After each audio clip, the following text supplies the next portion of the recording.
Hola a todos y todas, bienvenidos a otro episodio de Lo Bueno, Lo Malo y todo lo demás. Hoy tenemos a un súper invitado, el doctor Carlos Hernández.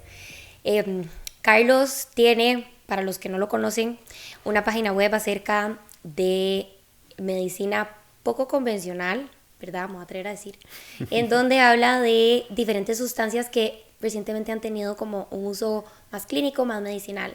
Entonces, de eso se va a tratar el episodio de hoy, ¿verdad? ¿Cuáles son los alcances de muchas de las sustancias psicodélicas que hoy en día están tomando como más campo o tienen un auge bastante moderno, ¿verdad? Y cómo las estamos pudiendo empezar a usar a través de la ciencia. Entonces, Carlos, si querés, te doy el micrófono para que te presentes con todos y todas. Muchas gracias. Gracias, Ale, también por el espacio y por la invitación. Yo soy el doctor Carlos Hernández Cuevas, soy médico cirujano aquí en Costa Rica y llevo ya aproximadamente tal vez unos 5 años pues promoviendo un perfil de Instagram en donde hablo acerca de múltiples sustancias y de cómo estas afectan al ser humano y también cuáles implicaciones terapéuticas tienen también cada una de ellas. Utilizo la planta del cannabis como un tratamiento para varias patologías y síntomas de salud también. Y pues también eso lo he hecho por los últimos 5 años ya. Entonces, pues la verdad es que a raíz de eso soy, en verdad, conocido como una persona que pues aboga por el uso responsable de estas sustancias y también sus usos terapéuticos también. Total, interesantísimo. Y de hecho, bueno, eso es lo que venimos como a conversar hoy, ¿verdad? Como Exacto. el uso responsable de estas sustancias y los potenciales usos que se están empezando a descubrir con todas estas sustancias psicodélicas. Entonces, creo que como para empezar con el tema y dar un poco como de conocimiento base, a mí me gustaría como que nos contaras qué es un psicodélico y qué realmente se puede considerar un psicodélico y qué no. Bien, pues es una denominación un poco abstracta y amplia. Un psicodélico podría ser considerado como una sustancia que genera estados alterados de conciencia, de alguna manera u otra, y que además también genera pues alteraciones en los estados emocionales, también a nivel sensorial, ¿verdad? Y de percepción en general de la realidad. Entonces, muchas veces se podría catalogar como una sustancia psicodélica las cuales hacen eso, ¿no?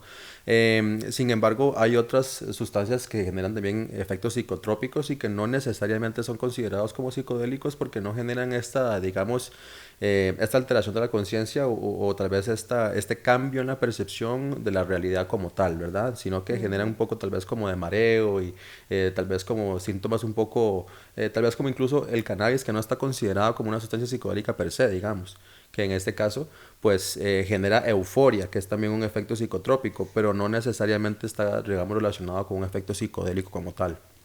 Ok, ok, sí, entonces tal vez como que cuando hablamos de un psicodélico estamos hablando más como de cambios tal vez más visibles en como, por ejemplo, tal vez mi percepción visoespacial, o sea, como cómo se ven las cosas o como si se mueven o no se mueven, si Exacto. respiran o no respiran.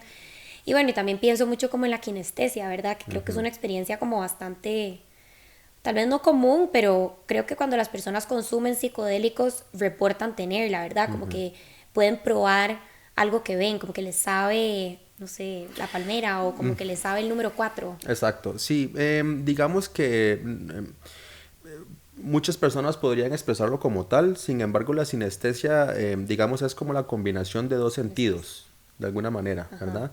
Entonces, muchas personas, digamos, que sienten, digamos, mm, efectos corporales por la música, digamos, o sienten un sabor por un olor propiamente, digamos, que no está, digamos, que está muy relacionado obviamente, pero tal vez uno no lo tiene de esa manera, ¿verdad? Cuando está en un estado normal de conciencia, digamos, ¿verdad? Entonces, no es ¿verdad? Uno prueba un 4 o no es como que uno, ¿verdad? Ajá. Siente propiamente la música en el aire, sino que son como cosas un poquito más tenues, más sutiles, Ok. digamos, ¿verdad? Pero sí, esos son estados y son también cambios que se generan definitivamente con los psicodélicos y la sinestesia se llama. Ujú, Sinestesia, ok. ujú, Sí, creo que ujú. dije kinestesia. Exacto. Sí. Kinestesia es del movimiento. Exacto, Ujú, sí. Sí, y bueno, creo que sí, es importante, ¿verdad? Como para mí, bueno, para mí entenderlo, porque como dijiste vos ahora al principio, creo que a veces también uno se puede confundir con qué es psicodélico o no. yo tenía entendido que el cannabis, o sea, en altas dosis, sí es psicodélico. ¿Eso es cierto o no? Pues, como te digo, las denominaciones son un poco amplias, abstractas, Ok. ¿verdad? Pero pues en términos generales no se considera al cannabis como una sustancia psicodélica como tal. O sea, no es como que te va a hacer alucinar cosas que no están ahí. Como si pueden hacerlo otras sustancias, digamos, ¿verdad? Que, o sea, tengas alucinaciones sensoriales, ¿verdad? Olfativas, que tengas sensoriales también auditivas, que tengas alteraciones en la forma en la que ves el mundo también, ¿verdad? El cannabis no está tan asociado a eso, digamos, tal vez en dosis más altas y un poquito más extremas podría ser, pero no está considerada, digamos, como una sustancia psicodélica estricta, digámoslo como tal. Ujú. Ok, ok. Y a nivel cerebral, digamos, o sea, cuando consumimos un psicodélico, y aquí no nos tenemos que poner demasiado técnicos, ¿verdad? Como a nivel más general, ¿qué es lo que está pasando en el cerebro cuando consumimos una sustancia psicodélica? Bien, esa es una respuesta, ¿verdad? Como acabas de decir, un poco amplia, pero pues tiene que ver eh, más que nada con el intercambio neuronal, con la neuroquímica de nuestro cerebro, con la comunicación que hay entre nuestras neuronas, ¿verdad? Entonces, aquí hablamos acerca de los receptores neuroquímicos y hablamos de las moléculas que se unen a estos receptores, ¿verdad? Entonces, los receptores, pues, químicos que están en nuestras neuronas y que básicamente en todas nuestras células también son proteínas de membrana, ¿verdad? Son pues básicamente proteínas que están en la parte de afuera de nuestras neuronas y nuestras células y que aceptan diferentes químicos y que esto tiene un efecto específico en estas neuronas. Entonces, los psicodélicos pueden comportarse de diferentes maneras. Pueden comportarse como moléculas que se parecen a moléculas que aceptan ya naturalmente nuestras neuronas, o sea, como en el caso, digamos, del LSD, la psilocibina, son moléculas que son muy parecidas a la molécula, la serotonina. Entonces se une a receptores serotoninérgicos en nuestro cerebro que pues cuando son estimulados específicamente por estas moléculas y en estas zonas del cerebro también específicas, entonces generan estos estados alterados de conciencia. También pueden comportarse como inhibidores o como propiamente inhibidores de la recaptura de ciertos tipos de neurotransmisores también, digamos, ¿verdad? Entonces, básicamente cuando una neurona manda una señal o manda un mensaje químico, ¿verdad? Este mensaje se queda en un espacio que hay entre dos neuronas por un rato, ahí, ¿verdad? Entonces, eso genera una activación de la segunda neurona y por allá la primera la recaptura, ¿verdad? Entonces, muchos medicamentos y muchos psicodélicos también lo que hacen es inhibir esta recaptura de estos neuroquímicos para que se queden más tiempo en este espacio y genere activación más seguida de la segunda neurona, Exacto, sí. ¿verdad? Bueno, ¿verdad? Los antidepresivos Funcionan de actuales esa manera. son de esa manera, ¿verdad? Exacto.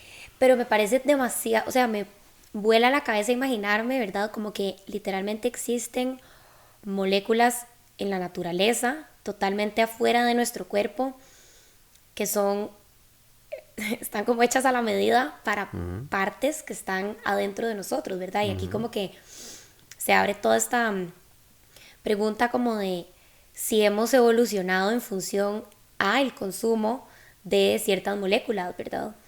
Sí, primero también habría que ver, digamos, esta noción que tenemos de alguna manera o este pensamiento que tenemos o concepción de que somos separados de la naturaleza. Nosotros somos lo mismo, ¿verdad? Somos naturaleza, somos animales también. Entonces, pues por eso es que nosotros tenemos una interconexión tan directa con estas moléculas y con estas sustancias en general, porque pues se repiten en la naturaleza, no solamente en plantas, sino también en animales, ¿verdad? Entonces, pues obviamente, de alguna manera nosotros también venimos de eso y vamos a tener algún tipo de, ¿verdad?, de conexión con estas cosas. Sí. Ajá.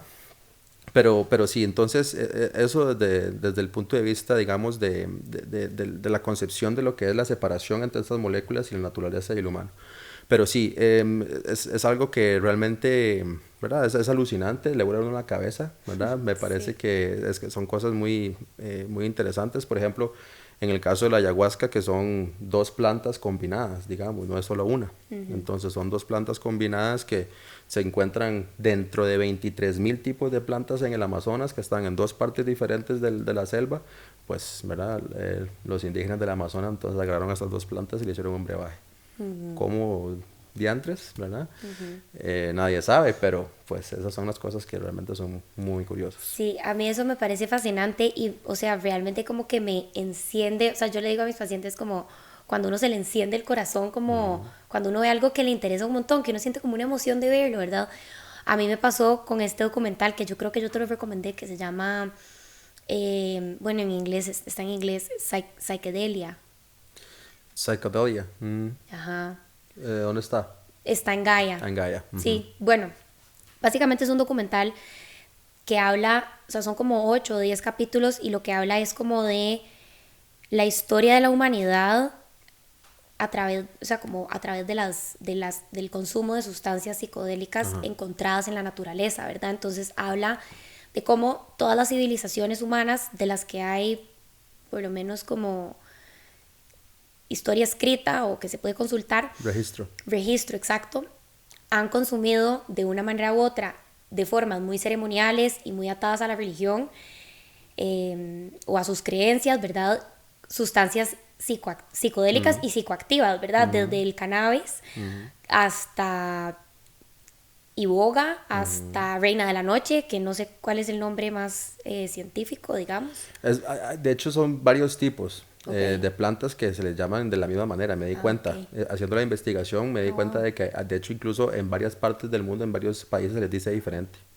Sí. Ajá, Bruckmansia se le dice algunas veces, ¿verdad? Okay. Hay varios tipos de nombres. Bueno, y cómo entonces estas civilizaciones eran plantas sagradas, o sea, las encontrás o sea, en el documental sale, ¿verdad? Cómo las encontrás en el arte que hacían estas civilizaciones, en ¿verdad? Las talladuras como en las piedras que hacían o en sus templos, o sea, tenían templos en donde como que los sacerdotes, porque no eran obviamente católicos, pero como en donde los sacerdotes y las sacerdotisas iban y consumían reina de la noche o psilocibina o esa palabra me cuesta un montón, o bueno, otro montón como de sustancias y tenían experiencias, ¿verdad? Súper, o sea, sobrenaturales o muy conectadas con su ambiente, sus creencias y demás, y de verdad todo esto formó como la cosmogonía y ¿verdad? Entonces, bueno, como que es precioso y es demasiado interesante. Imagínate que, bueno, aquí tengo dos pensamientos al respecto. Tan es así, tan profundo es ese concepto que hay un pensador que ya murió, Terence McKenna, que es uno de los psiconautas, digamos, más importantes y más fluidos, digamos, en todo esto, que él hablaba acerca de la teoría de el primate despierto, algo por el estilo. Ahorita no me acuerdo muy bien cómo se llama la teoría propiamente del primate, pero lo que él dice es que básicamente nuestro lenguaje y la manera en la que nosotros empezamos a tener, digamos, una modificación, una evolución en la manera en la que nosotros nos comunicábamos, fue a raíz de que los primeros primates que caminaron por las sabanas comieron hongos psilocibínicos. Y eso les generó una alteración, digamos, de su conciencia y también una estimulación de partes específicas de su cerebro, como aquellas que están relacionadas como en el lenguaje, ¿verdad? Como la zona parietal y demás, y la temporal también, y pues en ese caso empezó a haber un cambio digamos, en el lenguaje y en la manera en la que ¿verdad? Nos comunicábamos entre nosotros, y eso generó cultura, ¿verdad? Sí. Y también están estas tendencias más actuales que están basadas en cosas que vienen del uso ancestral de psicodélicos y de plantas, digamos, sagradas ancestrales. Como por ejemplo el mito de Santa Claus. El mito de Santa Claus, ¿verdad? Si nosotros lo abstraemos un poquito y lo deconstruimos un poco, vemos que es, digamos, un tipo que se viste de rojo, que se sube a las chimeneas, ¿verdad? Y que deja regalos y que tiene renos, ¿verdad? Entonces, lo que sucede es que en Siberia existen unos indígenas que usan, digamos, un hongo que básicamente pues genera estados de conciencia alterados que tienen que ver mucho con la manera en la que nosotros percibimos ahora la Navidad y a Santa Claus, que es la manita muscaria.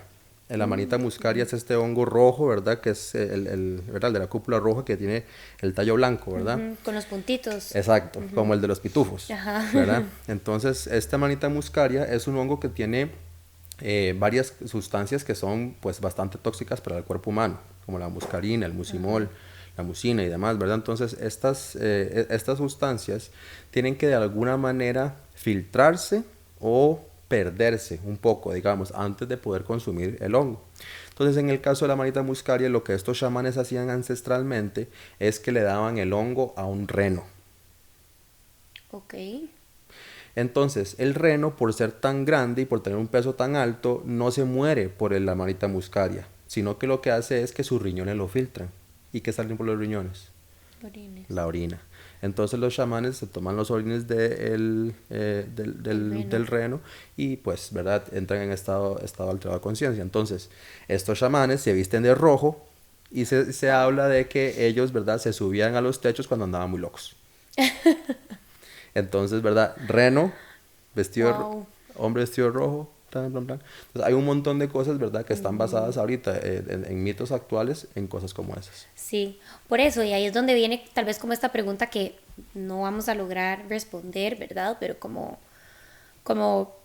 a mí esos son el tipo de cosas que me dejan pensando como, bueno, realmente entonces, ¿qué tan central ha sido el rol de estas sustancias psicoactivas en nuestro desarrollo como especie y como organismo, ¿verdad?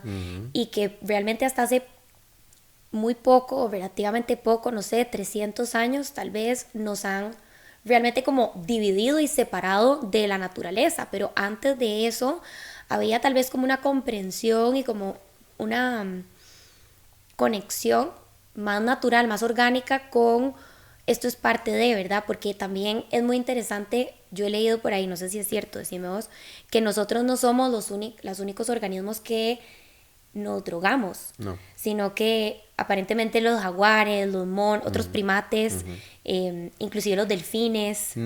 Vea qué curioso. Bueno, tenemos tiempo, ¿no? Voy a poner un poquito técnico. Ok. Sí. Ok, entonces, resulta que, ok, el ayahuasca es la combinación de dos plantas. Ajá. Una es la que tiene el DMT y otra tiene una cosa es una cosa que se llama un IMAO, Ujú, inhibidor de la monoaminoxidasa, ¿verdad? Entonces, la monoaminoxidasa es una enzima que nosotros tenemos en nuestro cuerpo y descompone las monoaminas, ¿ok? Que es un tipo de molécula en específico. Entonces, en el caso de los humanos, nosotros tenemos esa monoaminoxidasa en el estómago y la tenemos en el duodeno. Entonces, cuando nosotros tomamos, digamos, solamente el brebaje de la planta que tiene DMT, lo que tenemos es diarrea. Porque la monoaminoxidasa lo que hace es descomponer el DMT y para afuera todo, ¿verdad? Pero entonces lo que hacemos con este brebaje es que inhibimos esta enzima y entonces el DMT cuando se libera es absorbido por el cuerpo, ¿ok? Lo interesante de todo esto es que se han visto y se tienen reportes de jaguares comiendo la planta del DMT en la selva de forma natural. Ok. Pero entonces, ¿por qué es que pues felino o este gato lo come si, ¿verdad? Es porque ellos no tienen monoaminoxidasa. Entonces no necesitan el IMAO. Entonces pueden consumir nada más la planta y tienen el viaje. Entonces hay incluso ya también videos, yo lo tengo ahí en mi perfil de hecho, por si quieren verlo, un jaguar consumiendo ayahuasca y viendo hacia el cielo y el futuro. Exacto, por eso, o sea, como que, imagínate, ¿verdad? Como que realmente entonces aquí es donde viene la respuesta, como será que es la pregunta, perdón, ¿será que está en nuestra naturaleza drogarnos? Y a ver, Sí. esto es una, verdad, yo sé que es una pregunta controversial, por favor no me caigan, pero es como, o sea, es válido preguntársela porque realmente, como dijiste vos ahora al inicio, ¿verdad? Como que somos animales, venimos de la naturaleza, no podemos negar, sí, está bien, tenemos o sea, una cultura y una organización de especie sumamente compleja, pero eso no o sea, eso no hace que no seamos parte de la naturaleza y que no tengamos todos los mecanismos necesarios. La búsqueda de la alteración de la conciencia por el humano se remonta muchísimo antes a cualquier tipo de establecimiento de nuestra propia cultura.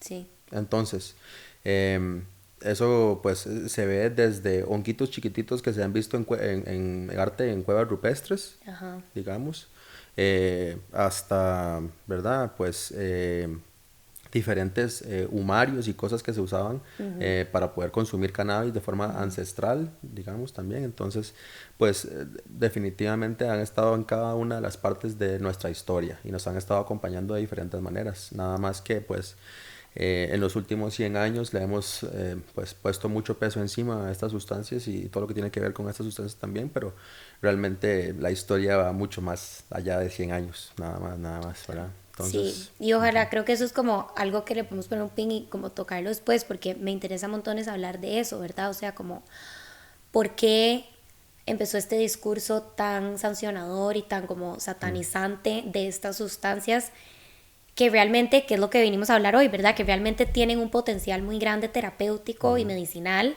y que simplemente las han como desterrado de nuestra vida y como del ámbito medicinal y clínico, inclusive de la psicología.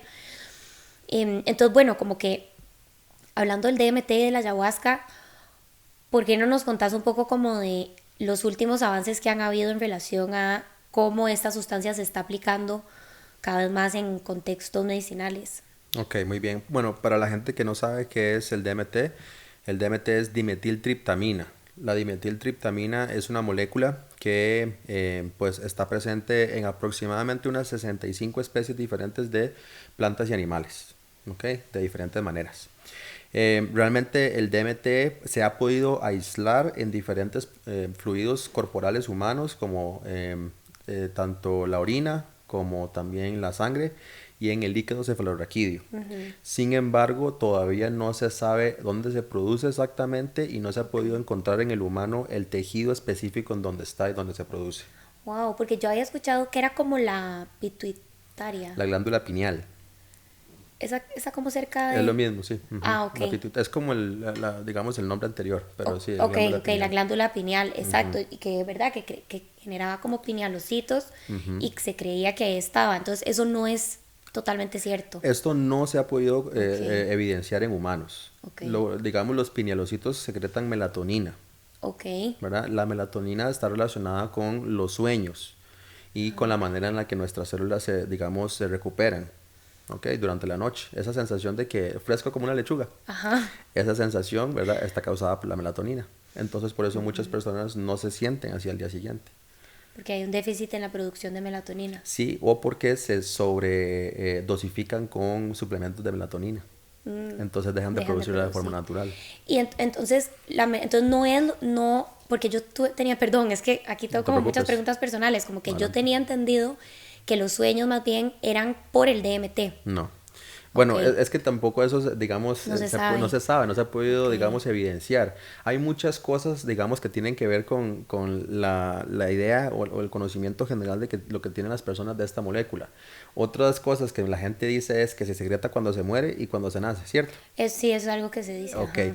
¿Cómo va a saber uno eso? Sí, ¿Cómo sí, podría, es difícil digamos, de medir. una persona acaba de morir? Entonces, yo lo primero que hago es agarrarle sangre y medirle sus niveles de DMT.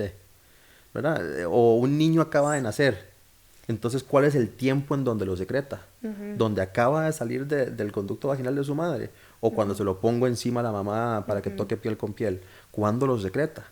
Y entonces ahí, ¿cuándo le daría la medición de la sangre? Entonces hay un montón de cosas que cuando ya las ponemos contra la ciencia y la evidencia, no calzan, ¿verdad? Entonces, en el caso del DMT, como es una sustancia tan poco entendida todavía, ¿verdad? Son muchas cosas que se le ponen o se le achacan. Sin embargo, lo que realmente sabemos de la molécula todavía no es mucho, ¿verdad? Sabemos que lo podemos aislar de tejido, digamos, también del tejido de la glándula pineal de las ratas, pero esto no se ha podido hacer en humanos todavía. Ok, ok. Entonces, la mayoría de estudios que se han hecho en ese sentido son con ratas. Pero que lo tenemos, lo tenemos.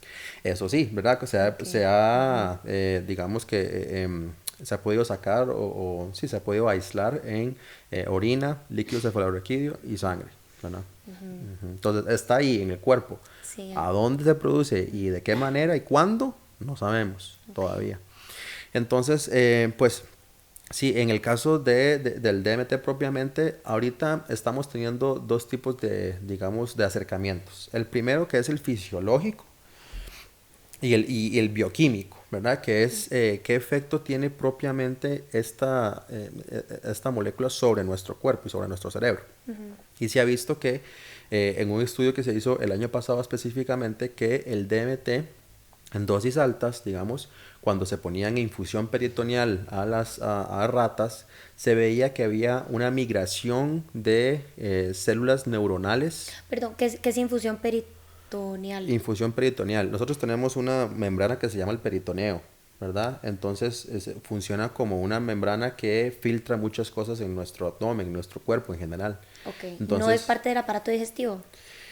no, Ok, no, es algo diferente, digamos, es como un tegumento, que podría ok, decir. ok. Pucha, espero que ningún tutor me mate después. Eh, No, pero sí, entonces lo que se hace es una infusión con el peritoneo, digamos, y que se haga continua, de una forma continua. Entonces, lo que se vio es que ciertos precursores neuronales, que son como las primeras partes de la neurona, antes de que sea una neurona, digamos, completa y hecha y derecha, ¿verdad? Ajá. Estas digamos, son como semillas neuronales, digámoslo de alguna manera, generalmente no migran y se hacen una neurona completa. Generalmente no, a menos que sea algo completamente necesario. Ajá. En el caso del DMT se ha visto que cuando se le da a estas ratas empieza a haber migración de estas, entonces hay neurogénesis. Wow. Ajá. En ratas. En ratas. Wow. Ok, y esto es increíble porque, digamos, siempre, bueno, no sé si desde siempre, pero desde hace muchísimos años, lo que se ha dicho a nivel como neuroanatómico es que nacemos con las neuronas que nacemos y se acabó, ¿verdad? Como que no es como cuando te cortas aquí como un pedacito de la piel y vos ves que dice te regenera la piel, ¿verdad? O sea, como que no, eso no pasa en el cerebro. Entonces es realmente impactante pensar que existen apoyos moleculares, ¿verdad? Que nos pueden ayudar a esto, porque yo pienso inmediatamente en las implicaciones como que tendría esto para enfermedades como la esclerosis múltiple, PCI, imagínate todas estas ajá, cosas. accidentes cerebrovasculares, ¿verdad? O accidentes cerebrales, o sea, traumas y como golpes a la cabeza, ¿verdad? Donde se perdió tejido. O sea, como que realmente Enfermedades neurodegenerativas. también, o sea, Tantas. realmente es Parkinson, Alzheimer, Alzheimer. tantas cosas, Sí, imagínate. sí, o sea, como que wow, me parece impactante, increíble, demasiado interesante. Ujú. Entonces, eso desde el punto de vista bioquímico. Ahora, desde el punto de vista también psicológico, ya entonces el DMT también se ha estado estudiando, pero de otra manera. Estuve viendo un estudio que se hizo también el año pasado, pero se hizo con 5-MeO-DMT, Ok. que es ajá, ¿Cuál es la diferencia? es algo molecular, Ok. nada más. Pero además también es que el 5-MeO-DMT se saca de un sapo en específico, Ajá. que es el bufo alvarius. Ajá. Pero la gente le dice el bufo. Sí. ¿Verdad? Entonces, el bufo alvarius realmente es un ser que genera esa neurotoxina como una defensa. Es una neurotoxina como defensa. Entonces, nosotros lo agarramos y lo fumamos. Exacto. Porque la humanidad piedrera siempre, no, mentira. Exactamente. Entonces, es como, bueno, ese sapo tiene algo tuanis, dale a ver. Pa. Exacto. Ok, eso sí es una pregunta que yo digo como, Mae, ¿quién nada más vio un sapo y dijo, Un poco de yo gente me se voy a tuvo... fumar eso? Un poco de gente tuvo que verla de ahí Palmolive ahí, ¿verdad? Porque, o sea, de fijo, o sea, No me tenga que reír, pero me risa. es que sí, porque de fijo se tuvo que haber pasado, Sí, ¿verdad? fijo. ¿Cuántos sapos tuvieron que haber chupado para realmente saber que ese era psicodélico? O sea, sí, wow. ¿Verdad? Entonces, a eso voy. Pero el punto es que en el caso del 5-MeO-DMT, ¿verdad? Que está creado o generado por el bufo alvarius, entonces esta molécula se le ha dado ya de un ambiente clínico completamente controlado, digamos en diferentes concentraciones. ¿Ok? Ok. Una concentración que es un poquito más baja, una concentración que es un poco media y una concentración un poco más alta, digamos, ¿verdad? Entonces, lo que se dieron cuenta es que pudieron diferenciar o que pudieron, digamos, subclasificar o subdividir los beneficios que se pueden obtener de estas sustancias a nivel psicológico. Entonces hay cosas como el efecto océano, el efecto oceánico. ¿Lo has escuchado? No. El efecto oceánico es cuando nosotros nos sentimos como una gota en el mar. Qué lindo, como el budismo que lo planteas. Exactamente, entonces ese efecto es ese, ¿verdad? Como un efecto de que nos sentimos parte de todo, de que todos somos uno, básicamente, ¿verdad? Y que uno somos todos, básicamente. Entonces, este efecto oceánico para muchas personas que tienen, digamos, depresión grave y que se sienten alienados de todo el mundo y que nadie me quiere y que todo, de repente una sensación de que soy parte de todo, ¿verdad? Puede ser algo sumamente beneficioso, Total. ¿verdad? Pues también efectos como pues esto como life-changing experience, como algo que pasa a partir de ese momento, Sí, ¿verdad? Una experiencia que le cambia la vida, sí. ¿verdad? Pero tiene un término específico, ahorita no me acuerdo cuál es, pero es eso. Ujú. Sí, de hecho yo había escuchado como la experiencia de una persona con como una adicción muy fuerte a los cigarros, ¿verdad? Con que tenía un cáncer, o sea, como que no podía dejar de fumar y creo que hizo ayahuasca, que bueno, es DMT, Ujú. y tuvo esta experiencia que vos decís, que literalmente, y suena demasiado sobresimplificado, pero él lo que pensó fue como, yo en serio tengo la capacidad de nada más decidir Ujú. ya no fumar. Y como que ese fue su viaje, ¿verdad? Como que, como entender que realmente él tenía la responsabilidad, o sea, estaba en él y como que sus decisiones y bueno, y nada más como que algo le hizo clic y después de eso logró reincorporarse, digamos, y no volver a fumar, porque nada más como que tuvo como eso que decís vos, como ese clic o esa experiencia que le cambió una manera de pensar que traía por muchos años a una nueva que fue como, o sea, solucionó su problema. Claro, es que esto genera estados de interconexión cerebral que no tenemos con ninguna otra cosa que, ¿verdad? Está allá afuera. O sea, no un jugo de vaso, un vaso de jugo de naranja no nos va a hacer eso, digamos, ¿verdad? Entonces, son cosas que definitivamente, pues, hacen que el cerebro se comporte de una manera en donde puedes salir de, digamos, trenes de pensamiento que han estado cementados por muchísimo tiempo, ¿verdad? Exacto. Entonces, pues digamos que incluso esta es una analogía que se utiliza mucho para describir lo que pasa con la psilocibina. Entonces, en el caso de la psilocibina, que es la sustancia que está presente en los hongos psilocibínicos, que incluso crecen casi que de una forma muy particular aquí en Costa Rica, ¿verdad? Y es esta analogía que habla acerca de cuando usted ve que hay, digamos, no sé, una entrada con mucha nieve, Ajá. ¿verdad? Entonces sale mucha gente, salen carros, salen todos, usted ve las huellas de todo. Ajá. Usted puede ver como todo queda impreso en la nieve, ¿verdad? Entonces, eh, eso puede ser también una analogía para nuestros trenes de pensamiento Ajá. y también para nuestros puentes neuronales que también están cementados por nuestra rutina, las cosas que hacemos todo el tiempo y que pensamos Exacto. también, ¿no? Ujú. Entonces, la psilocibina es como agarrar eso y pasar un rastrillo o una escoba en la nieve y dejar todo eso otra vez blanco, como Wow. Y estaba. esto está respaldado por evidencia.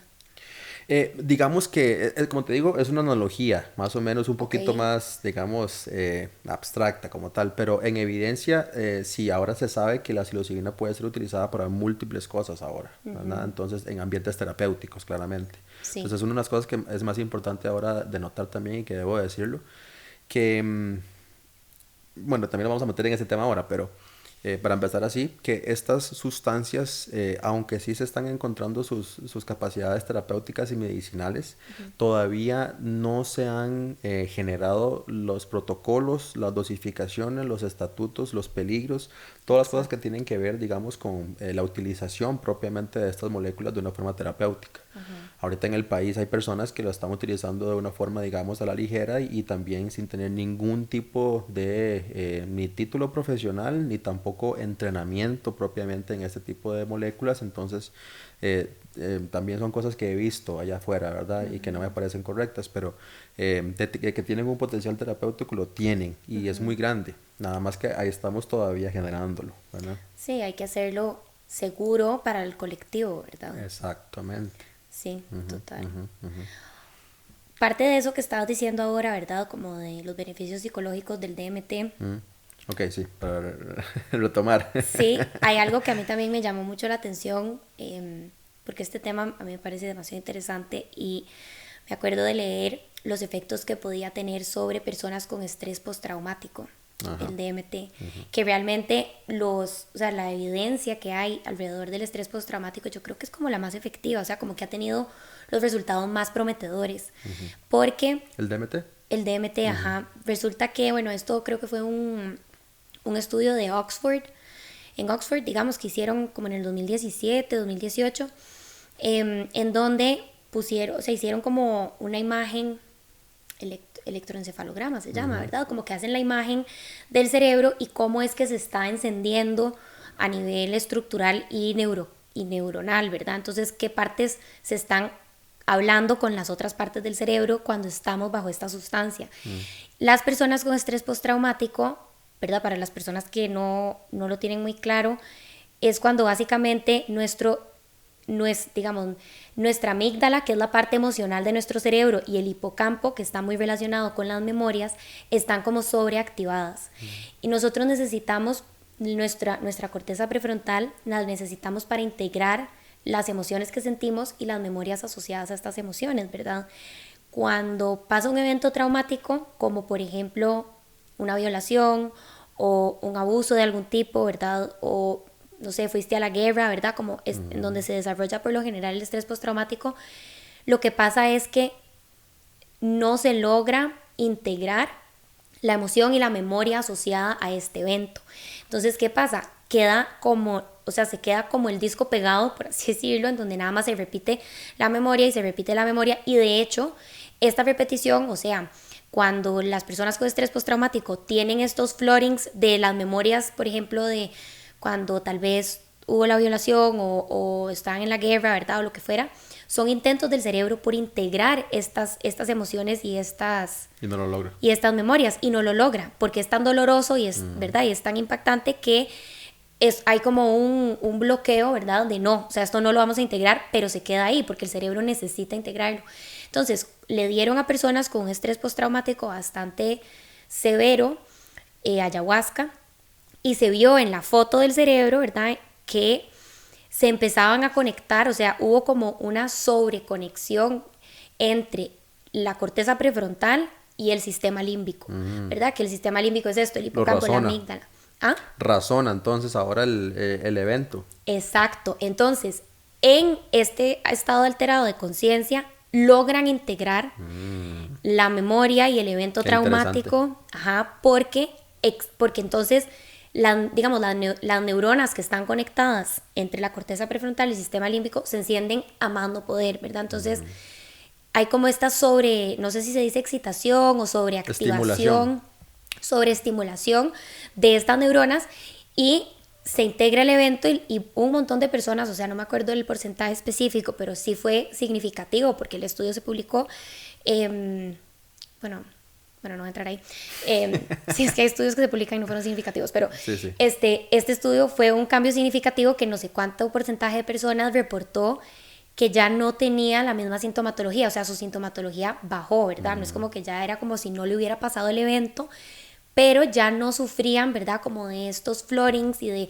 volver a revivirlo y de la agresividad y etcétera. Este efecto que hablas de digamos como la inundación se llama, y es muy, muy particular porque lo aprendí hace poco, un secuestro amigdalino. Ajá.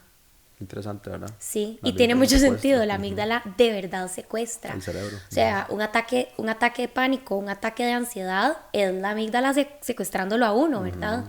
No tiene lógica para nada. Y uno dice después, porque tuve miedo de estas cosas, Sí. ¿verdad? Salir de mi casa y demás. Sí, digamos, nosotros cuando hacemos talleres o cuando hacíamos talleres explicamos la amígdala como el sistema de alarma, ¿verdad? Como que hay un señor que vive en la amígdala que cuando algo pasa que nos asusta o es amenazante o etcétera, prende como la alarma de la amígdala y entonces desata, ¿verdad? Un montón como de reacciones más impulsivas, más emocionales, ¿verdad? Que les decimos emocionales como coloquialmente, pero son realmente impulsos, ¿verdad? Como por tratar de sobrevivir, mientras que la corteza prefrontal es como el semáforo, el que dice como, no, saben toque, esto no es para tanto, Exacto. esto no da tanto miedo. Entonces no son dos estructuras cerebrales que generalmente se conectarían o se comunicarían, y el DMT permitió eso, o sea, la ayahuasca permitió eso. Muy interesante. Aquí como una premisa para tu podcast y tu programa, la razón por la cual el cannabidiol ayuda a los trastornos de ansiedad generalizada es porque genera una modulación neuronal del sistema límbico. Entonces, tiene todo el sentido del mundo. Sí, entonces genera una modulación de la amígdala y de todo, digamos, el secuestro amigdalino y toda la respuesta de emergencia, y por eso la gente mejora. Qué interesante. No hay ningún otro medicamento que haga después eso. te pregunto cuál es el mecanismo, porque me parece demasiado chiva. Sí, bueno, receptores cannabinoides. Ujú. Entonces, pues sí, entonces como te decía también en el caso del 5-MeO-DMT, ¿verdad? Que es esta molécula que da este efecto, digamos, oceánico, también de cambio de vida, también de alguna manera y todas estas cosas, pues realmente no se ha visto que em, propiamente vaya a generar un cambio positivo en ciertas cosas de algunos, digamos, trastornos de los pacientes. Pero sí ha visto que el hecho de que, digamos, haya efectos muy particulares como el oceánico y, digamos, este del cambio de vida y demás, hace que la persona tenga como esa experiencia algo muy alto y lo considera como las cosas más importantes que ha tenido en la vida. Entonces se ha visto que después con el tiempo la persona lo determina o lo toma más bien como mejoría clínica. Ok, o sea, como que la experiencia propiamente no puede ser totalmente positiva, Ajá, pero la integración de la experiencia exacto. ya se evalúa como positiva. Exactamente, Ok, exactamente. ok, Entonces, muy pues importante. sí, realmente con el DMT propiamente, ¿verdad? Los estudios que se están haciendo clínicos todavía son pocos en relación con otros psicodélicos también que se están haciendo, como en el caso de la psilocibina propiamente. Sí, que eso es muy importante para el desarrollo también como de, como decís vos, protocolos y también como, o tal vez no protocolos, pero como de la ciencia en general, como poder hacer estudios comparativos, ¿verdad? Es que no existe todavía suficiente literatura. Eh, ok, aquí vamos a entrar en lo mismo que entré en este mismo lugar, con el psiquiatra, que hablan de que no hay evidencia, ¿verdad? Entonces, eso es una de las cosas que más se dice acerca de estas sustancias en general. Lo primero es que no es necesariamente cierto, ya para este punto existe evidencia. Y número dos, uno de las problemáticas más importantes con estas sustancias y su investigación y la generación de evidencia científica como tal es el hecho de que en la mayoría de partes del mundo siguen siendo ilegales. Entonces, en el caso de la psilocibina, por ejemplo, es una sustancia que sigue siendo Schedule 1 en los Estados Unidos. Y esto es, digamos, es una molécula que se considera como que no tiene ningún aspecto medicinal, tiene la capacidad más alta de generar, digamos, adicción y además también, pues, básicamente que genera múltiples efectos negativos y nocivos sobre la salud, lo cual sabemos que no es cierto, ¿verdad? Y que ya sabemos que la evidencia está diciendo que más bien el potencial es enorme para un montón de trastornos de salud mental. Pero el punto de eso es que, por ejemplo, en el caso propiamente de la psilocibina, una de las únicas organizaciones a las cuales se le ha dado permiso en los últimos 40, 50 años, digamos que esta molécula llegó a los Estados Unidos porque existir, ¿verdad? Y Sí, que llegó a los Estados Unidos, pues de las primeras organizaciones ha sido MAPS, maps. ¿verdad? Entonces MAPS ha sido digamos, como la organización pionera en los Estados Unidos de generación de evidencia clínica pura y dura Sí, con estas moléculas. Y imagínate que es la única organización, ¿verdad? sí. a la cual... Richard algo. Bueno, Ajá, hace poco estaba escuchando un podcast de él. exactamente. Sí, del... Son clínicos, ¿verdad? Increíbles, de los hospitales más importantes de los Estados Unidos, Sí. ¿verdad? Entonces sí tienen criterios de investigación Muy, muy sí, muy altos. estrictos, Ujú, digamos. ujú. Sí, creo que me refería a que tal vez, no es que no haya evidencia, sino tal vez como suficiente literatura como para todavía, como decir, o sea, como decir, podemos montar un argumento lo suficientemente fuerte como para venir y decir, bueno, Esto es, funciona para esto. ajá, y esta clasificación está totalmente errada, hay que Ajá. reclasificar, ¿verdad? Uy, es que vieras lo difícil. Ahorita Sí. llegando a la maestría en los Estados Unidos acerca del cannabis, digamos, ¿verdad? Lo difícil que es hacer un reschedule o un deschedule de una sustancia. Porque tiene que pasar por ¿cómo se llama? El fiscal general de los Estados Unidos.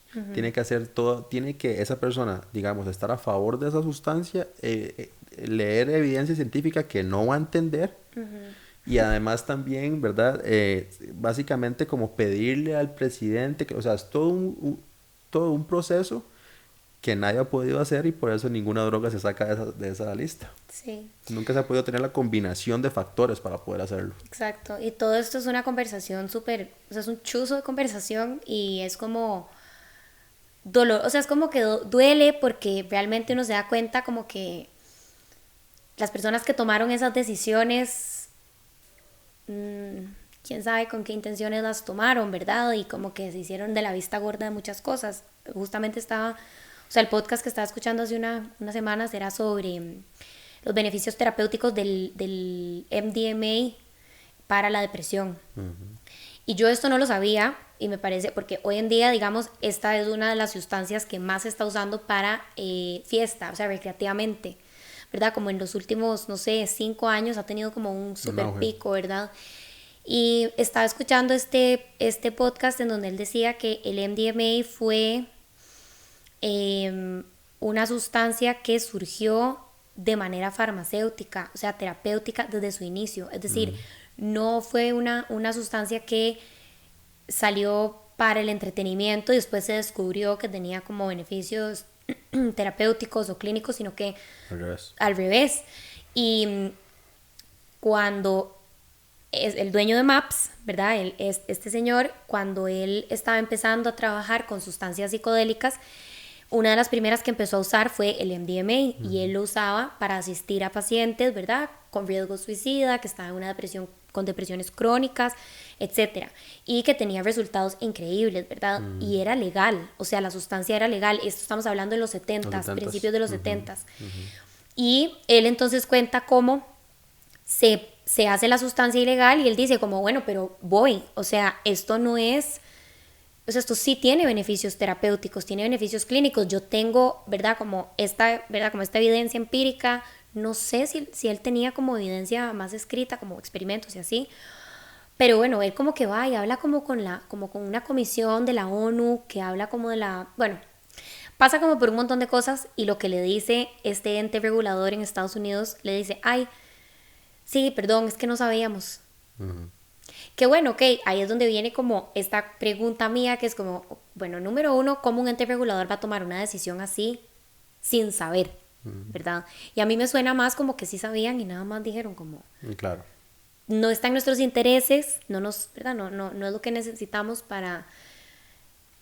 También hay que ver, o sea, es que fármacos nuevos se crean todo el tiempo y moléculas químicas todo el tiempo y psicodélicos de investigación todo el tiempo, ¿verdad? Entonces, lo que sucede es que hay veces que los químicos que se sacan simplemente no están hechos para que, digamos, venderlo como un medicamento para las personas. El MDMA de ahí pues genera tensión mandibular, ¿verdad? Genera también taquicardia, genera hiperhidrosis, que es, digamos, estar sudando muy profusamente, genera cambios a nivel, digamos, de la forma en la que nuestro hipotálamo genera la regulación térmica de nuestro cuerpo. Entonces genera múltiples cosas que, digamos, si una persona lo toma de forma continua, digamos, no está hecho para ser tomado de esa manera, digamos. Y probablemente el laboratorio dijo, bueno, no, ese es otro. Chao. Y la gente dijo, oh, Molly. Exacto. Exacto. Qué lástima, porque realmente a nivel terapéutico, o sea, a nivel guiado, ¿verdad? O sea, vos agarras un grupo de personas y sí, no sé, no le vas a dar MDMA todos los días como, hey, tomes esto como si fuera su anticonceptivo, o sea, no, ¿verdad? O como si fuera un antidepresivo, o sea, no. Pero para contextos clínicos guiados, ¿verdad? Por una persona entrenada que te puede guiar a través de lo que estás pensando, de lo que estás sintiendo, a también después sobrio o bueno, no en ese estado alterado de conciencia, integrar eso que sentiste, tiene beneficios muy, muy grandes, ¿verdad? Y aquí, Claro. ojo, Claro, digamos que con en estas terapias lo que se hace es que se le ponen, digamos, un blindfold, una venda, digamos, en los ojos para que la persona no pueda tener sobreestimulación sensorial. También se le pone unos audífonos con música clásica y la persona, digamos, que está acompañada en un ambiente completamente controlado y clínico durante las sesiones, ¿verdad? Entonces, muchas veces con estas sustancias lo que se hace, no particularmente con el MDMA, pero es, digamos, separarlo por un tiempo determinado para saber realmente cuál es el beneficio y cuánto tiempo se mantiene también, ¿verdad? Entonces, pues en el caso de la psilocibina se ha visto que con dosis de 3 gramos más o menos, no lo haga nadie, por favor. exacto. Dios, ok, borren eso. En el caso, digamos, de estas dosificaciones hechas, digamos, en sesiones de digamos, hoy y dentro de 3 meses, se ha visto que puede llegar a realmente quitar síntomas depresivos hasta y de ansiedad generalizada hasta por 5 o 6 meses. Imagínate Wow. la cantidad de pastillas que se puede ahorrar una persona y Sí, también que pierden las farmacéuticas, ¿verdad? Entonces exacto. ahí es donde... Y también, bueno, yo también pienso como psicóloga en que, o sea, una persona con depresión, si vos logras subirle, o sea, quitarle varios síntomas que son los que por lo general obstaculizan la reestructuración cognitiva que se necesita, aunque sea por 5 meses, o sea, en 5 meses. O sea, a mí me dan ¿Cuánto cinco se puede meses, o hacer? sea, ¿cuánto se Vamos. puede hacer exacto? O sea, es como, ¿verdad? A veces uno pasa tal vez solamente 3 meses tratando de que la persona se sienta solamente Bien. bien, o sea, O ni que siquiera bien, o duerma. sea, que se bañe, Sí. que se lave los Que dientes, coma 3 veces. que coma, ¿verdad? Y son meses de meses, ¿verdad? Tratando de subir esa dopamina Ujú, y esa ujú, serotonina, ujú. ¿verdad? Y como para que ya esté en un estado mental en donde uno pueda decir, ok, ya, ahora sí, reestructuremos. Entonces yo pienso como inclusive como en todos los beneficios como de la mano, ¿verdad? O sea, que no es como que tenemos que eliminar, ok, y los doctores y la terapia y los psiquiatras y ser como ya, pomada canaria del honguito, ¿verdad? O sea, no, pero sí son definitivamente, o sea, pueden ser coayudantes Claro. en procesos terapéuticos y bueno, también medicina, como más de la medicina, pero me surge mucho como, no sé, o sea, me Tenemos, salta mucho a la vista. tenemos que de alguna manera quitarle el prejuicio como clínicos específicamente a las sustancias que generan cambios a nivel cognitivo y a nivel de la conciencia.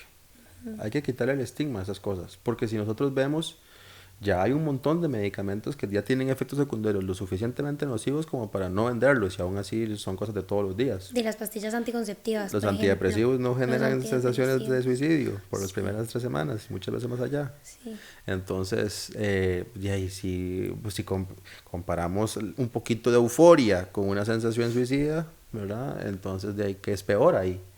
Y porque una es legal de todos los días y porque una no, exacto. ¿verdad? Entonces, Porque una solo se encuentra en una farmacia y otra en un potrero, digamos. sí. Pero bueno, ahí también hablamos de lo que vos decías, la importancia de la dosis, ¿verdad? Y Ujú. que como en estos contextos terapéuticos no, o sea, no se puede, o sea, jugar con, bueno, tomes esto, comas esto, lo que sea, No. sin tener una dosis apropiada, porque ahí ya estás jugando con fuego, ¿verdad? Ah, sí, no, estás jugando con tu sanidad mental definitivamente. La razón por la cual, y eso no sé si mucha gente lo sabe, ahora más que me siguen hasta ahorita, digamos, ¿verdad? Pero la razón por la cual yo empecé a hablar acerca de estas sustancias es porque uno de mis mejores amigos, cuando yo estaba saliendo del colegio, le dio un brote psicótico agudo y ahorita está con full antipsicóticos, digamos, desde ese momento, ¿verdad?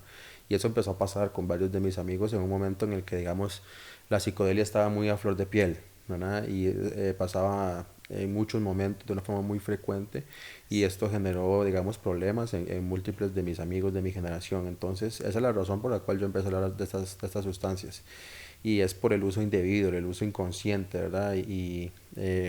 Sí, pues la dosis es sumamente importante, es probablemente lo más importante, digamos, de todo el proceso como tal. Y hay una frase que dice que la diferencia entre una medicina y un veneno es la dosis. Entonces es lo mismo con estas sustancias. Wow, sí, muy de acuerdo con eso que decís. Y yo también tengo amigos y conocidos, todos hombres, de hecho. Ujú. No tengo ninguna chica que le haya pasado que por consumo de THC y bueno, bueno, uno por THC, ¿verdad? Y otros como por ya otras sustancias psicoactivas y psicodélicas, también han tenido brotes psicóticos o tuvieron un brote psicótico muy fuerte. En el caso de uno no quiso dejar de consumir, ¿verdad? Y hoy por hoy, pues sí, digamos, tiene un diagnóstico de esquizofrenia, Ujú. tiene que seguir eh, tomando antipsicóticos, pero no puede, digamos, ya no puede consumir nada, e igual sigue consumiendo, ¿verdad? Ujú, Y ujú, entonces es ujú. como todo un tema, y es doloroso, ¿verdad? Y también da mucho miedo, o sea, asusta ver que, como decís vos, ¿verdad? O sea, como en una dosis muy alta definitivamente sí puede ser un veneno y es peligroso. Claro, claro, claro. Sí, tal vez estas moléculas propiamente no te vayan a matar, ¿verdad? O sea, tienes que tomar o consumir dosis altísimas, digamos, como para que algo de esto te mate propiamente, pero sí puede afectar muchísimo tu calidad de vida y también tu sanidad mental y también pues múltiples otros aspectos de tu salud en general, digamos. Tengo personas que ahorita en este momento pues sudan cuando hace mucho frío y se ponen debajo de un aire acondicionado y siguen sudando y eso es porque ¿verdad? Su termómetro basal pues se volvió loco, ¿verdad? Sí, Por el tanto uso de MDMA y demás. Entonces, pues, ¿verdad? No es solamente el aspecto mental como tal, sino lo que hacen propiamente estas moléculas en nuestro cuerpo, ¿verdad? Hay muchas personas que quedan con problemas de retención urinaria, hay muchas personas que, ¿verdad? Porque cuando usted genera una estimulación a nivel serotoninérgico en nuestro cuerpo, usted no lo hace solamente donde usted quiere que lo haga, lo hace en todo lado, ¿verdad? Entonces, eso también tiene que ver con cosas como la manera en la que nosotros retenemos la orina, ¿verdad? O sea, hay que tener muchísimo cuidado con estas cosas porque no es solamente de que, ay, me da el bajonazo y, ¿verdad? Por 2 días y ya, no, o sea, son cosas que realmente se pueden poner complicadas. sí, sí. Por eso me parece increíble que ahora se estén haciendo estos experimentos y que haya universidades, o sea, como estas instituciones que han sido líderes en investigación desde hace muchos años, ¿verdad? Que estén tomando como la iniciativa de empezar a investigar en estos temas, porque me parece que, y bueno, ojalá que las farmacéuticas no, ¿verdad? No los callen o no, tal vez no los callen, pero que nada más como que sean resultados que nada más nunca pasen a más, que Ya, nada más son resultados. ya están ahí. O sea, ya, por ejemplo, se sacó una versión sintética de la psilocibina. Mm, Entonces, hay empresas que ahorita están yéndose para arriba en cuanto a en sus stocks, porque son farmacéuticas que van a hacer ese tipo de medicamentos. Entonces, ya están ahí. Por eso es que ya no dicen nada, porque es que ya la verdad está allá afuera. Nosotros tenemos internet. O sea, usted dice, eso es malo. ¿Qué? Déjeme ver. No, eso no está malo. Ya. Entonces ya no pueden decir, eso es malo. Ahora dicen, ay, jue madre. ¿Cómo es que se hacía esta psilocibina sintéticamente? exacto. Pónganse a bretear. Ajá. Sí, Entonces eso es, ¿verdad? Eso no sé qué tan malo y qué tan bueno sea, porque sí, cuando usted sintetiza una molécula como tal, usted le está quitando un montón de moléculas y de cosas que vienen en eso que lo produce naturalmente. Ya, es como por ejemplo, usted llega y usted agarra y sintetiza el THC, marinol, hizo marinol, muy bien, perfecto. Pero si y usted le está quitando 149 fitocannabinoides, 60 otro tipo, digamos, variedades de moléculas, entonces, ¿verdad? Usted está haciendo algo que usted se le da como una dosis un poquito más alta y le dispara la psicosis, ¿verdad? Porque no tiene todos los mecanismos regulatorios de la planta para bajarle a esta sensación. exacto. Entonces es algo por el estilo. O sea, usted puede sintetizar las cosas, pero no puede sintetizar el hongo como tal. Exacto. Sí, tendrá sus beneficios y tendrá sus cosas negativas, pero bueno, lo que sí me parece esperanzador, digamos, como para no irnos como por el hueco de la perdición. Y se me queda viendo toda preocupada. No, porque Sí, qué pésima noticia. de ahí es que eso es el mundo real. ¿Qué se va a Sí, hacer? es el mundo real, no se puede hacer nada total. Pero sí, bueno, nada más como que lo que sí me genera esperanza es el hecho de que cada vez más, digamos, se están haciendo estas investigaciones y tal vez a través de estas investigaciones se pueda, perdón, se pueda ejercer presión para que se decriminalice o se legalice y se regule, ¿verdad? Y entonces una vez ahí ya podemos hablar de, ok, bueno, vamos a usarlo en procesos asistidos, terapéuticos, clínicos, medicinales, que creo que sí es una, o sea, si lo luchamos, ¿verdad? Y nos proponemos y tenemos como esa meta en común, yo creo que lo podemos lograr, ¿verdad? Como no perder de vista, como que hacia ahí vamos y no que no queremos la Psilocibina. cuesta demasiado esa palabra. Y escribirla todavía más. Sí, exacto, o sea, no, ni la escribo. La psilocibina, Yes. ajá, sintética, sino que, ¿verdad? Queremos más bien el beneficio terapéutico, o sea, estamos buscando que esto sea algo que aporte a nuestra humanidad. Claro. Sí, que sea parte de nuestro, pues, ¿cómo se dice? Arsenal terapéutico, digamos, ¿verdad? Exacto. Que sean herramientas más. Definitivamente eso es lo que se busca. y que se pueda ayudar a la mayor cantidad de personas posibles con esta cosa, ¿verdad? Porque pues realmente, o con estas cosas en general, porque realmente Se se necesita. necesita. Y ahorita hay Sí, muy poquitas cosas para este sí, tipo de padecimientos y de trastornos. sí. Y bueno, en mi formación, digamos, en psicología, que fue tal vez bastante basada en evidencia, ¿verdad? Siempre, o sea, siempre una de mis profesoras nos decía que la ciencia es, o sea, que las teorías científicas eran ciertas hasta que llegara otra teoría científica a probarla falsa, ¿verdad? Y que por eso es que eso es la ciencia, ¿verdad? Como que muchas personas piensan que la ciencia es como este ente inflexible y como cuadrado Mm, y fijo. ujú. Y a ver, creo que muchas casas farmacéuticas y tal vez muchas personas que hacen ciencia sí lo practican así, ¿verdad? Como que se aferran demasiado a que no, o sea, lo que yo quiero que sea real es lo que va a ser real y Ujú. verdadero, etcétera. Pero realmente la ciencia es como este organismo vivo, ¿verdad? Que está en contacto directo y en comunicación directa siempre con, bueno, qué está pasando empíricamente, ¿verdad? ¿Cuál es la Ujú. experiencia? Se autorregula. Exacto, y agarremos estas experiencias y probémoslas y Ujú. veamos a ver si se pueden generalizar, si se pueden generalizar en un cierto porcentaje y entonces si funcionan, ok, en cuanto, ¿verdad? Y entonces ahí vamos, se forma la teoría y desbancamos esta que tal vez antes estaba, como por ejemplo, los psicodélicos son malísimos, peligrosísimos, no sirven para nada, ¿verdad? Creo que estamos en camino a crear ciencia y bueno, estamos hablando en humanidad, ¿verdad? Yo no hago investigación, pero, o sea, como que como colectivo estamos en camino a desbancar esta teoría y como crear una nueva a Ujú. través de la ciencia, que me parece que eso realmente es el objetivo de la ciencia, Ujú, ¿verdad? ujú, ujú. Sí, no, definitivamente. Sí, pues la ciencia es realmente algo masivo que está haciendo siempre em, autoevaluándose y autocorrigiéndose también, ¿verdad? Y que pues yo creo que en algunas ocasiones eh, las preguntas que se hacen a este ente hacen que las, digamos, las respuestas sean un poco cuadradas e inflexibles, pero tal vez es porque las preguntas no se están haciendo de la forma adecuada.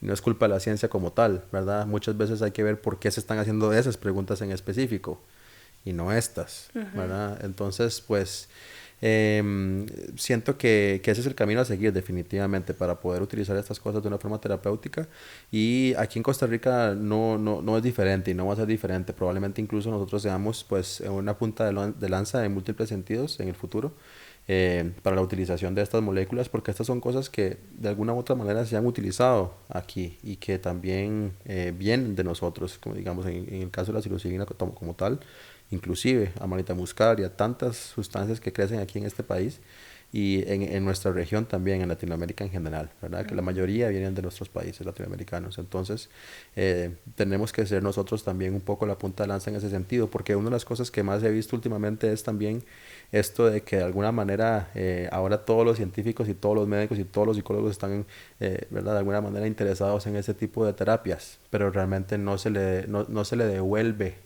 digamos, el poder o no se le devuelve un poco el reconocimiento y agradecimiento a los pueblos originarios que fueron realmente los que generaron estas medicinas y que de alguna manera también ¿verdad? Lo han promovido por miles de años realmente, Exacto, ¿verdad? Y se consideran como sanadores de la humanidad. Y eso es lo que son, exacto. ¿verdad?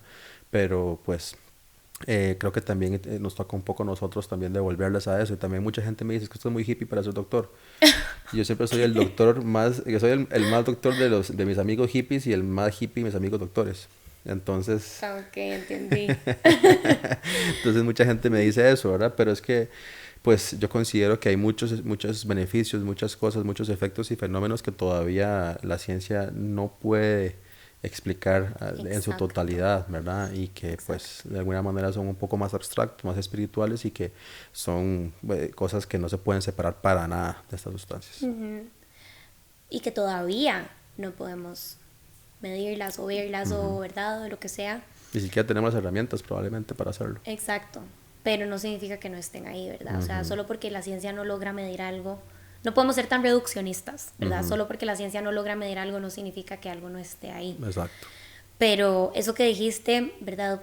Es algo que me recordó un montón, es algo que nos decía una profe de nosotros de el curso de adicciones, que hablábamos mucho sobre la ética de la comercialización. Eso es hasta como Sí, para eso dos es podcasts, ¿verdad? Sí, sí, exacto. No vamos a entrar, nada más lo quiero mencionar, ¿verdad? Como para dejar ahí la idea, que es como la ética detrás de comercializar todas estas sustancias que, como decís vos, vienen de pueblos originarios, y realmente es como la comercialización y la monetización de cultura que no es, La ¿verdad?, nuestra. propiamente nuestra, ajá, y sustancias, prácticas, y bueno, y que cae otra vez, bueno, recae en el capitalismo. Y bueno, ¿cuál es la ética, verdad? ¿Cuál es la ética de estar diciendo que yo voy a ser chamana eh, cuando yo no tengo, verdad, ningún tipo de conexión ancestral o originaria, Ni siquiera experiencia con las ni moléculas. experiencia con las moléculas, ¿verdad? O etcétera. Y eso está pasando mucho hoy en día, Claro. ¿verdad? Y eso es algo que también necesitamos regular, Ujú, ¿verdad? ujú, Necesitamos empezar a regular, porque también, como decís vos, se le tiene que dar al César lo que es del César, ¿verdad? O sea, esto es gracias a los pueblos originarios, y no puede venir, no sé, un mae de Nueva York a decir que eres chamán, o sea, sí, por no. Dios. Uy, no, Y aquí en pasa Costa un Rica montón. eso, Aquí en Costa Rica está ¿verdad? pasando un montón. Pululan por todo lado realmente. Me cuesta un poco, digamos, a mí aceptar esas cosas. Todavía más porque, ¿verdad? Yo entiendo y también tengo una conexión muy grande con estos pueblos y también sus enseñanzas y de dónde vienen estas moléculas y estas sustancias en general. Y me duele un poco, ¿verdad? O bastante realmente ver cómo, ¿verdad? Culturas que realmente no tienen nada que ver con esas cosas, pues se apropian, Sí, ¿verdad? Pero de hecho, otra lección que incluso estos pueblos me enseñan a mí es el hecho de que incluso yo pensando que de alguna manera ideológicamente los estoy defendiendo, ellos dicen, no ocupo que relax. que nos defendamos, esto es medicina, eso es para todo el mundo. Qué lindo, sí. ¿Verdad? Entonces es como, al mismo tiempo es todavía más esa apertura y esa enseñanza de lo que la misma molécula y la planta y la medicina sagrada te está enseñando, es la apertura total, ya ni siquiera es para lo que es mío y lo que no es mío y lo que se puede usar y lo que no, y usted es de no sé dónde y yo vengo de aquí, sino Claro, esto es medicina, que lo use el que sea, sí. ya. Claro, sí, es que es una visión de mundo que viene a retar hasta nuestro sistema económico, ¿verdad? O sea, como que Exactamente. es realmente, o sea, trasciende, ¿verdad? Tantas cosas, pero increíble, demasiado chiva, demasiado interesante. Mil gracias por venir a compartir aquí tu A vos. conocimiento con nosotros. Bueno, no sé ustedes, pero a mí me fascinó conversar de este tema, ¿verdad?